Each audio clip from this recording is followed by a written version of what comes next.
Glejte, pač SDS je zelo jasno želela samo en referendum in zaključiti zgodbo tle. Mislim, da je celotna jedrska koalicija na neki točki prisluhnila in pristopila na ta pol. Tisto, kar je ključno, je, da politika nima nobene legitimnosti razvrednotiti nek najbolj ključen demokratični proces, kot je referendum, na tak način.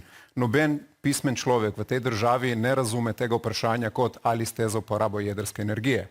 Ampak je zelo jasno zapisano, da gre za projekt JEK2 z sugestivnim vprašanjem, kateremu ni mogoč nasprotovati. Je pa aprila Zakonodajno-pravna služba Državnega zbora zelo jasno zapisala, da to vprašanje ni jasno, da je sugestibilno in da je v nasprotju z temelji pravne države. Tako da iz tega vidika jaz mislim, da to, kar trenutno gledamo, je nekaj, kar se lahko spremeni v stvari, ki smo jih gledali pred 10 leti z Tešem 6. Ob vseh podatkih, ki jih trenutno imamo. Bi pa še to poudaril, projekt JEK2 ta trenutek ne obstaja. Jaz ne vem, o čem bodo ljudje odločili čez en mesec, ker, kot je rekla gospa Brecelj, ne vemo niti koliko velik blok bo, kdo ga bo plačal, koliko nas bo to stalo in iti brez podatkov na referendum je samo zavajanje, nič drugega.